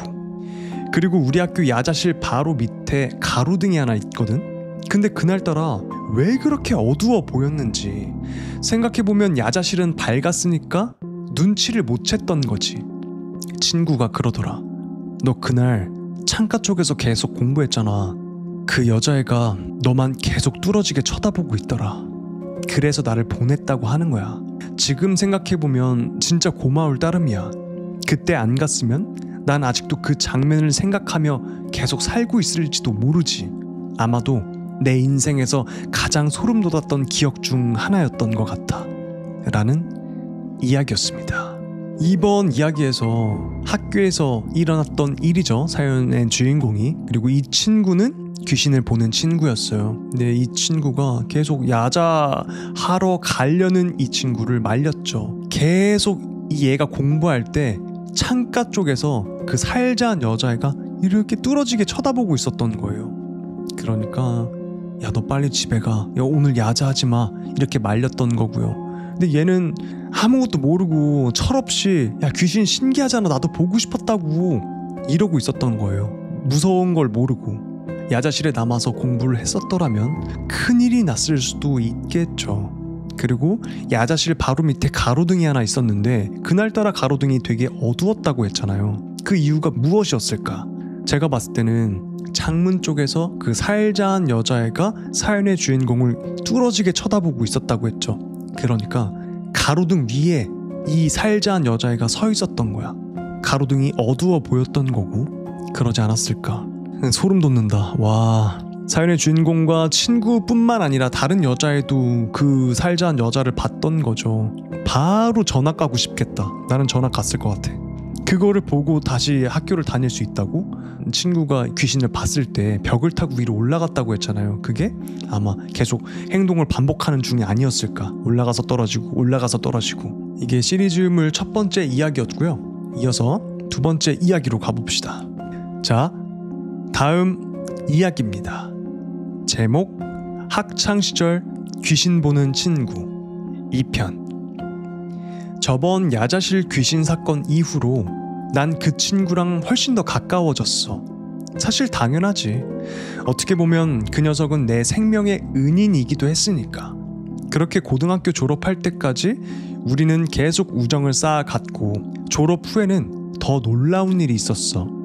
이 녀석이 나랑 같은 지역, 그러니까 강원도 쪽에 대학을 가게 된 거야. 의지할 사람이라곤 서로밖에 없었지. 그러다가 결국 대학 1학기를 지나고 나서 우리는 같이 자취를 시작했어. 사람이란 게 붙어 있으면 자연스럽게 이런 얘기 저런 얘기를 하게 되잖아. 과거 얘기부터 앞으로 뭐를 하고 싶은지 뭐 별별 얘기를 다 하게 됐지. 그러던 중 친구가 슬슬 자기 얘기를 꺼내기 시작했어. 그러더라고. 자긴 중학교 3학년 때까지 귀신을 귀신인 줄 몰랐대. 자기가 보고 있는 게 귀신이라는 사실조차 그땐 전혀 인지하지 못했었대. 그 이유가 뭔지 아냐고 나한테 묻더니 이렇게 얘기를 하는 거야. 귀신도 똑같이 사람처럼 보였다는 거야.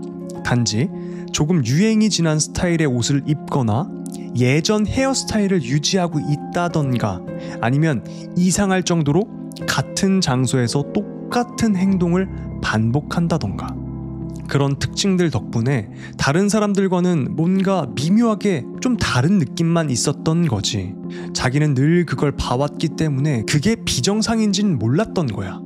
그러던 어느 날 강남 거리를 걷다가 어떤 여자랑 탁 부딪히게 된 거야. 나이도 좀 있어 보이고 세게 부딪힌 것 같아가지고 이 친구가 바로 정중하게 사과했대. 죄송합니다. 제가 못 보고 부딪혔네요. 괜찮으세요? 근데 그 여자가 가만히 친구를 멀뚱멀뚱 쳐다보더니 갑자기 눈을 동그랗게 딱 뜨고 이렇게 묻더래. 알나쇼 어겐 알지 운누가네 여보가네 너? 이런 말도 안 되는 소리를 내뱉는 거야. 전혀 알아들을 수 없는 이상한 말. 친구는 당황해서 다시 물었대. 예? 죄송한데 저 잘 못 알아듣겠는데 혹시 외국 분이세요? I'm sorry? 그 상황이 진짜 웃기긴 했대. 그래서 친구도 피식 웃었대. 근데 문제는 그 다음이었어. 친구 표정이 굳더니 진지하게 이렇게 말하는 거야. 야, 근데 진짜 무서웠던 게 뭔 줄 아냐? 그래서 내가 물었지. 뭐가 무서워, 진짜 웃기기만 하구만. 근데 그 다음 말이, 아니 그 여자가 뭐라고 말했는지는 그 순간엔 전혀 몰랐거든. 근데 그 여자 목이 갑자기 180도로 돌아가는 거야. 앞뒤가 아니라 위아래로. 진짜 상상만 해도 소름이 쫙 돋았어. 그러더니 턱이 확 위로 넘어가더니 그 여자가 갑자기 또 묻더래. 혹시 나 알아? 내가 누군지 알겠어? 너 내가 보여? 그 말을 듣자마자 친구는 뒤도 안 돌아보고 그냥 미친 듯이 도망쳤대. 그리고 다시는 그 여자를 어디에서도 본 적이 없었대.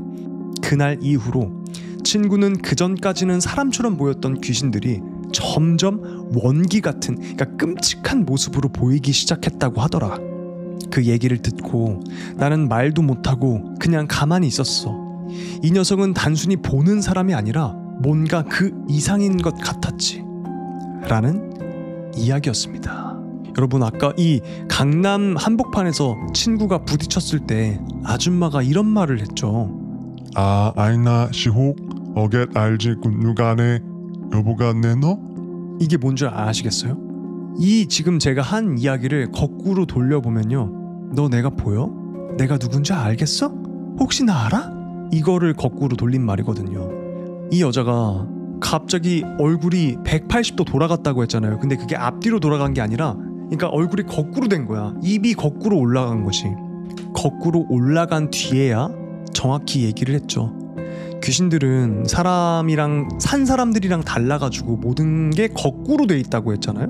뭐 박수도 귀신들은 손등으로 치고, 무당들은 죽을 사람들 혹은 죽은 사람을 봤을 때 거꾸로 뒤집혀 있는 형상을 보고.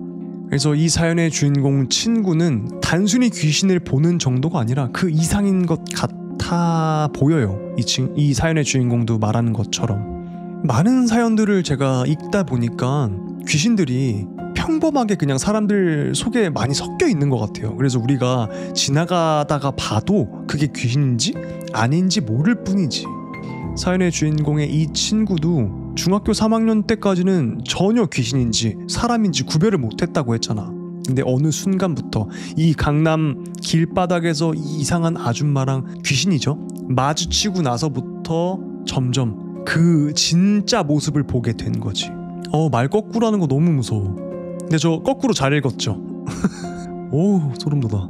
요즘에 그러니까 이런 이야기를 많이 하다 보니까 길을 가다가 유심히 사람들을 살펴보게 되더라고. 혹시나 같은 행동을 반복하고 있는 사람은 없는지, 어딘가 뭔가 다른 사람은 없는지. 여러분은 그런 거 아직도 신경 안 쓰시죠? 근데 한번 사람이 많은 인파 속에서 한번 봐보세요. 근데 귀신은 지하철 같은 데도 좋아할 것 같거든요. 많은 괴담들에서 지하철 이야기도 많고, 습하고 어둡고 출근 시간, 퇴근 시간 사람들 사이에 섞여 있어가지고 사람들 구경하고 다니고 그럴 것 같기도 해. 여러분들도 인파 속에서 한번 찾아보세요. 이상하게 같은 행동을 반복하고 있는 사람이 있나 없나. 저는 음기가 좀 세다고 느낄 때 사람이 지나가면 그림자를 확인하곤 합니다. 그런 방법도 있구나. 혹시 할 때 그림자를 보면 되겠다.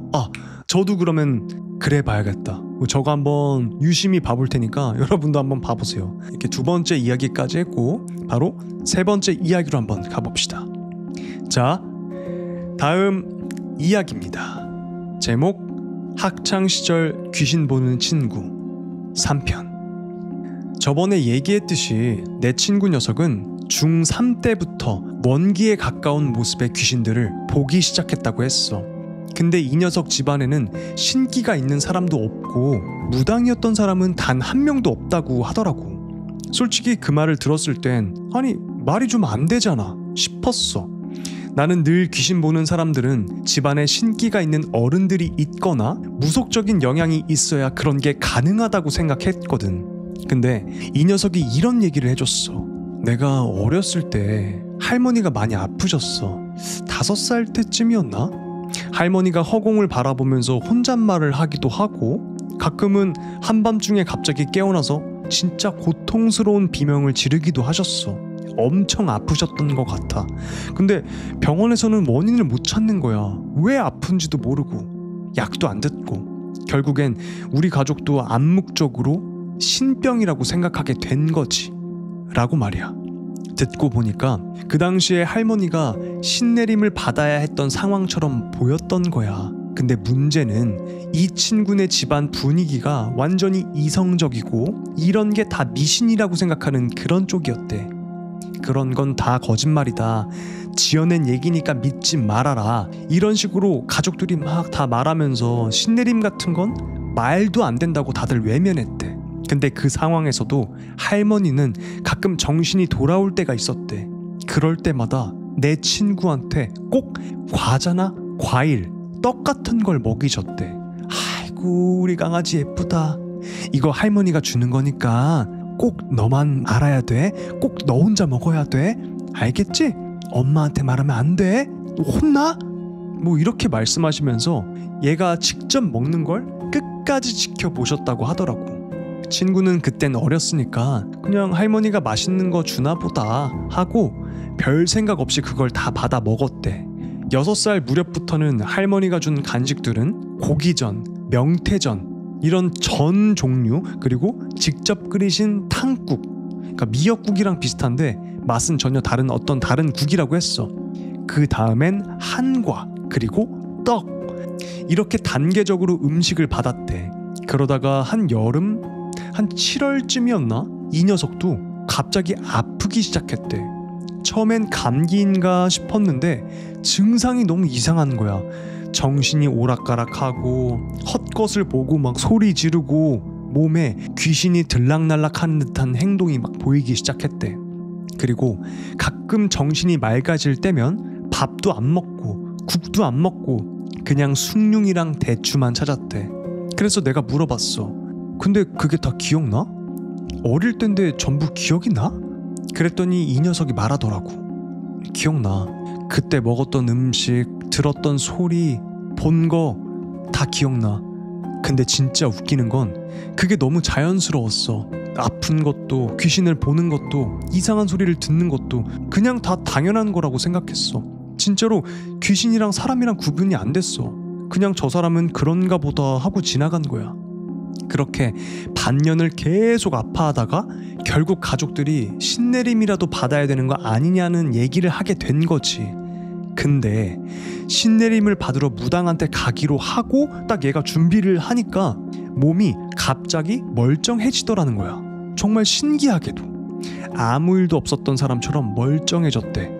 몸이 괜찮아지니까 그 뒤로는 별 걱정 없이 살아왔고, 그렇게 중학교에 들어갔고 중3 무렵부터 지금까지 귀신을 명확하게 구분해서 보기 시작한 거야. 그러던 중 이 친구가 무당을 딱 한 번 찾아간 적이 있었대. 그 무당이 친구를 딱 보자마자 그러더래. 이상하네, 신내림은 안 받았는데 신을 데리고 있네? 영안이 트인 건지 아닌 건진 모르겠는데 너 귀신 보는구나. 친구는 그 얘기를 듣고 기분이 막 상했대. 무슨 말씀이세요? 저 신내림 받은 적도 없고 그런 거 한 적도 없어요. 이상한 소리 하지 마세요. 그리고는 거기를 그냥 나와버렸대. 근데 집에 돌아오는 길에 갑자기 생각난 거야.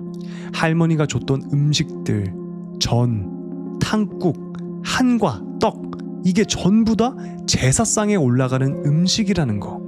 그리고 친구가 정신이 들 때마다 유독 먹었던 음식들 있잖아. 숭늉, 대추, 이것도 다 제사상에 반드시 올라가는 것들이잖아. 아마 내 생각엔 그래. 이 친구가 스스로 신내림을 받은 게 아니라 할머니 몸에 있던 신이 할머니를 시켜서 이 녀석한테 음식 하나하나를 통해서 강제로 옮겨 탄 게 아닐까. 그렇게 자연스럽게 이 친구 몸에 신이 깃든 거고, 그래서 그 이후로는 귀신이 너무나 당연스럽게 보였던 거지. 무당집에 갔다 온 이후로는 더 괴로웠다고 하더라고. 왜냐면 진짜로 귀신을 본다는 걸 인정해야 되니까. 그리고 고등학교에 들어가서 나를 만나게 된 거고, 어떻게 보면 진짜 너무 안타까운 삶이었어. 강제로 자기가 원하지도 않았는데 신내림을 받은 거니까 라는 이야기였습니다. 그러니까 이번 이야기를 제가 가져오면서 또 새로운 거를 알게 되었는데, 이 할머니한테 들린 신 있죠. 그러니까 할머니가 신내림을 안 받았잖아. 거부를 했잖아. 근데 이 신이 머리가 좋았는지 아니면 할머니한테 계속 있다가 할머니가 신내림을 안 받으니까 그래? 손자한테 가자. 머리를 굴린 거야. 그래서 할머니를 시켜가지고 얘한테 부모가 안 볼 때 자꾸 뭘 챙겨줬던 거예요. 탕국, 뭐 한과. 그러면서 스멀스멀 얘한테 들어가게 된 거죠.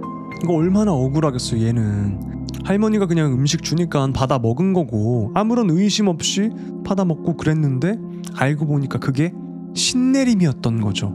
이 신이 할머니를 시켜가지고 얘 몸에 타게 된 거지. 그러니까 할머니도 피해자고 이 친구도 피해자고. 자기는 싫었지만 참 무섭다. 할머니도 일종의 강신무였네요. 그런 면에서는 의도가 진짜 안 좋긴 하지만요. 요상한 방식이긴 하네요. 저도 이럴 수 있다는 거는 처음 알았어요. 이렇게 누군가를 시켜가지고 이렇게 곡성 느낌도 나기도 하고 남들과 다른 능력을 가진다는 게 옛날에는 저도 멋있어 보였거든요. 근데 지금 생각해보면은 힘들 것 같아. 살아가는 게. 이쯤에서 얼굴 기름도 한번 찍고요. 이 시리즈는 아직 한 편 더 남았고요. 이어서 가보겠습니다. 여러분 잘 듣고 계신가요? 새로 오신 분들은 좋아요 한번 부탁드리고요. 아직 구독 안 하신 분들은 구독 부탁드리겠습니다. 전 이어서 한번 계속 가볼게요. 자, 다음 이야기입니다. 제목 학창시절 귀신 보는 친구 4편. 이번에 얘기해줄 이야기는 내 친구의 과거 이야기야. 저번에 내가 얘기했었잖아. 친구가 무당집에 갔었다고. 그때 무당이 신내림도 안 받았는데 어떻게 귀신이 보이냐라고 했던 말이 얘한테는 꽤 크게 남았었나봐. 생각해보면 나라도 그랬을 거야. 사람이란 게 대부분 그렇듯 이 녀석도 결국 다시 그 무당을 찾아갔대. 저번엔 죄송했어요. 근데 제가 신이 깃든 줄은 어떻게 아셨어요? 솔직히 제가 귀신을 보는 건지 아니면 헛것을 보고 있는 건지 아니면 진짜 미친 건지 저도 모르겠어요. 그 말에 무당이 혀를 차면서 말했대. 아주 그냥 단단히 뿔이 났구먼.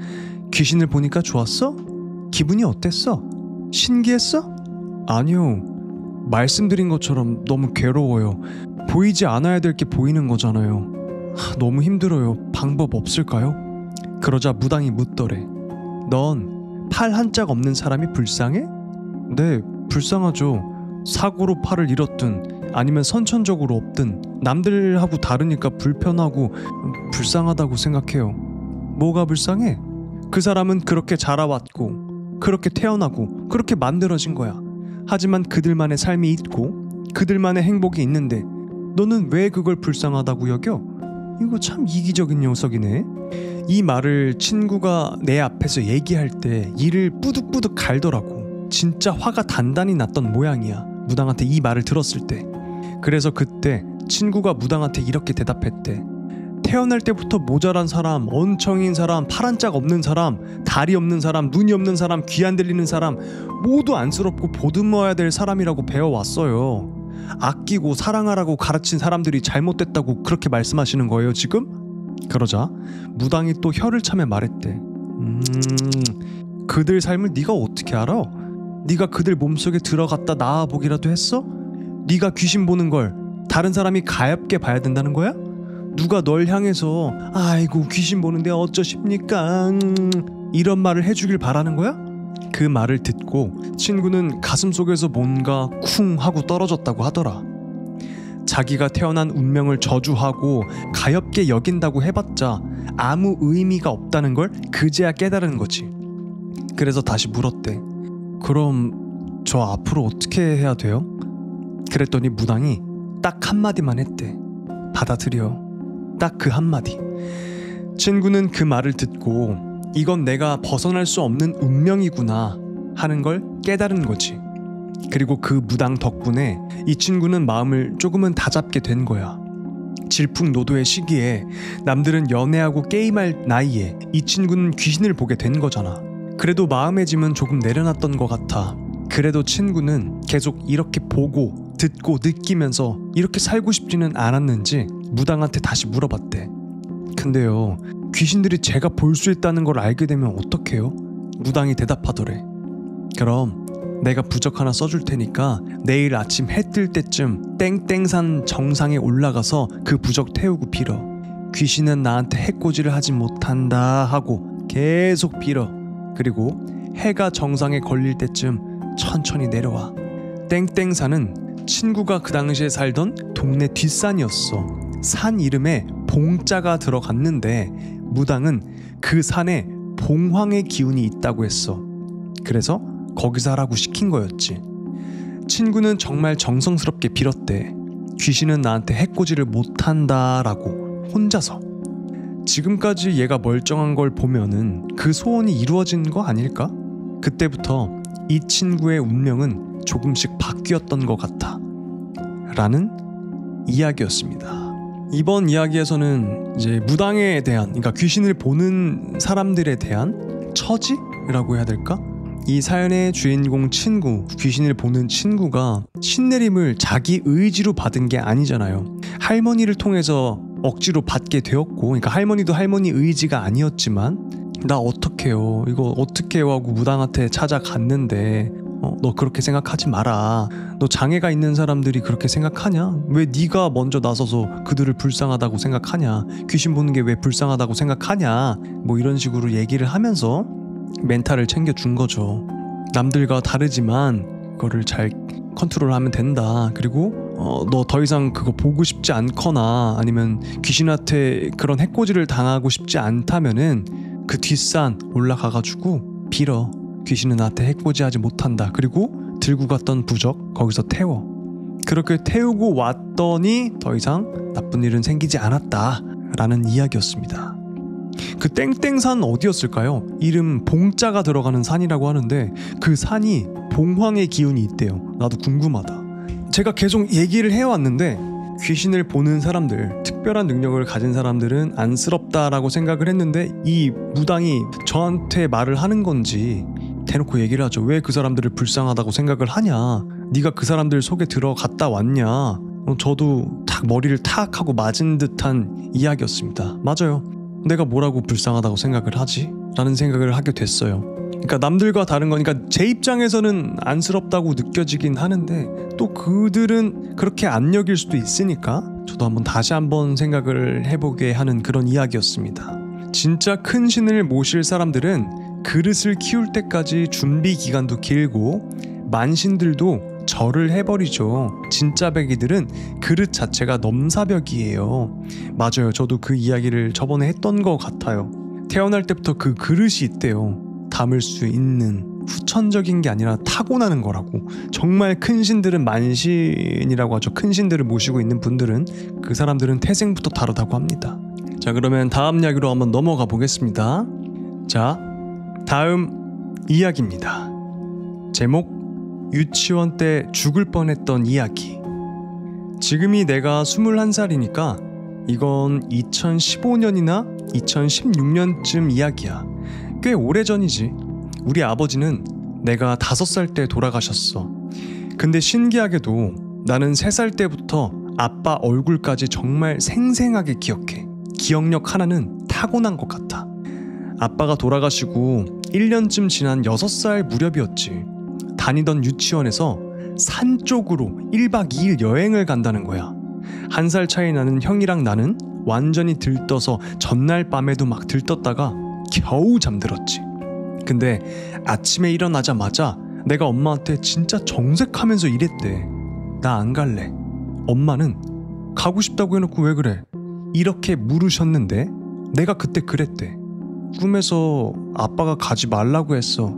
솔직히 이 부분은 내가 어렸을 때라 엄마랑 떨어지기 싫어서 거짓말을 했을 수도 있는데, 아니 전날까지만 해도 진짜 가고 싶다고 했던 걸 생각하면 지금도 그게 진짜였던 것 같아.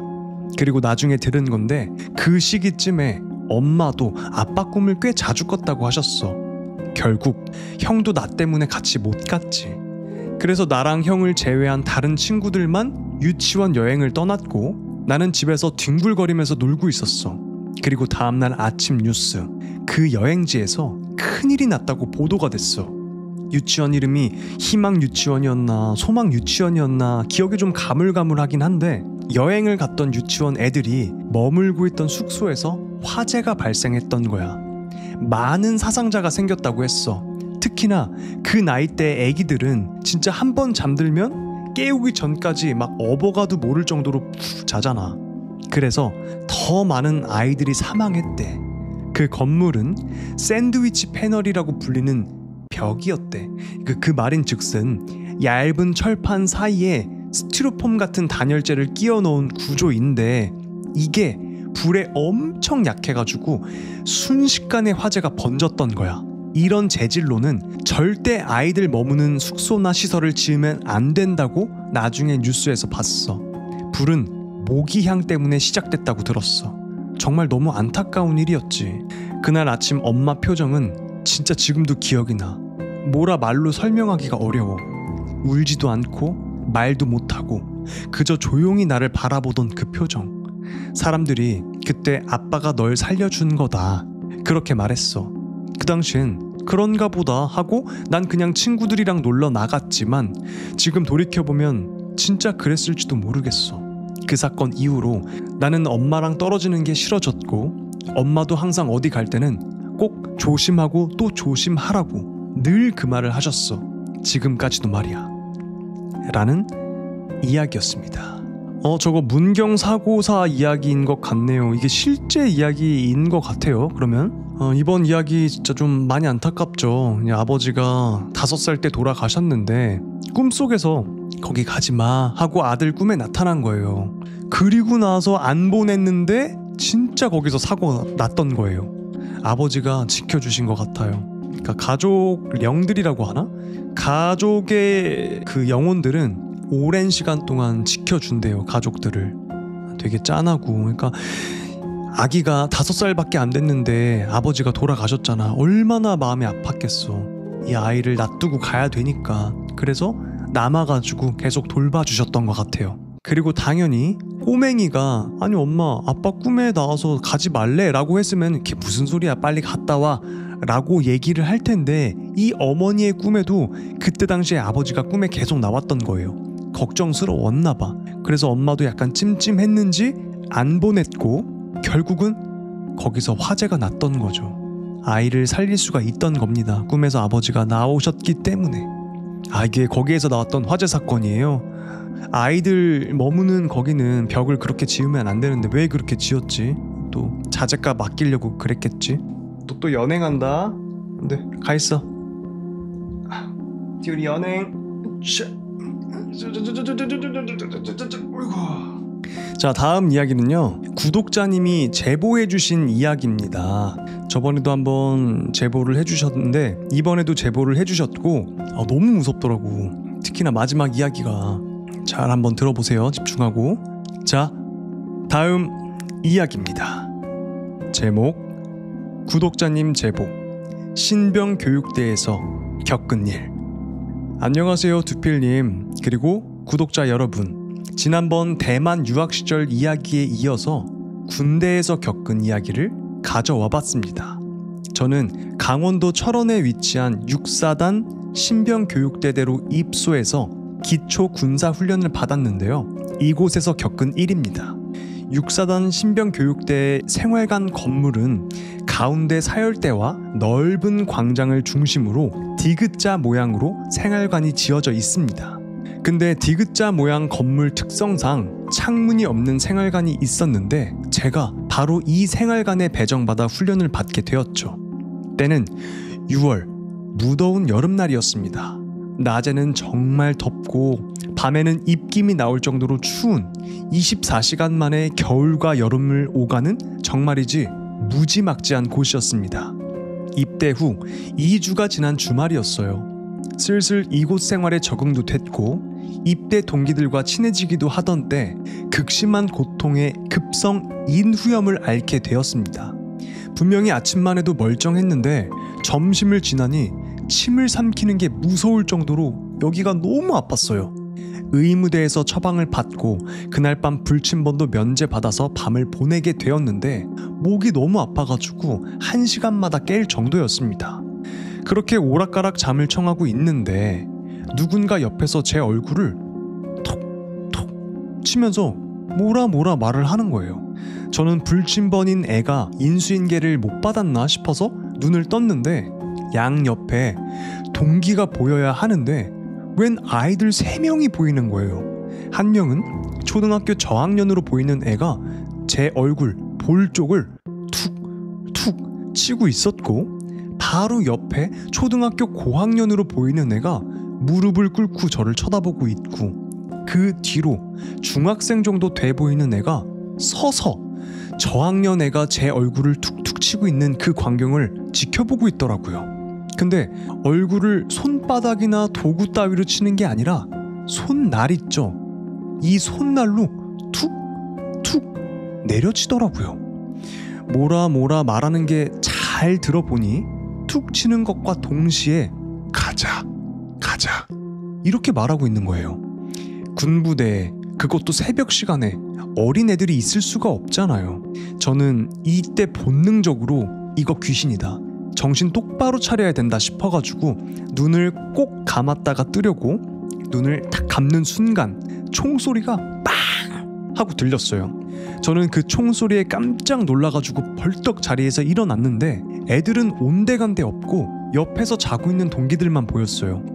이게 몸이 아프니까 정신까지 아픈 건지 일단 취침 시간이었기 때문에 다시 잠을 청했습니다. 아침이 되고 종교활동 시간이 되니 지난 밤만 해도 침을 삼키는 게 무서울 정도로 아팠던 게 언제 아팠냐는 듯 괜찮아졌어요. 종교활동을 가려고 밖에 집 앞에서 대기하고 있을 때 동기들한테 밤에 봤던 거를 얘기하고 있었습니다. 누구는 그걸 말이라고 하냐? 헛것 봤냐? 개소리 마, 이런 별별 소리를 다 들었습니다.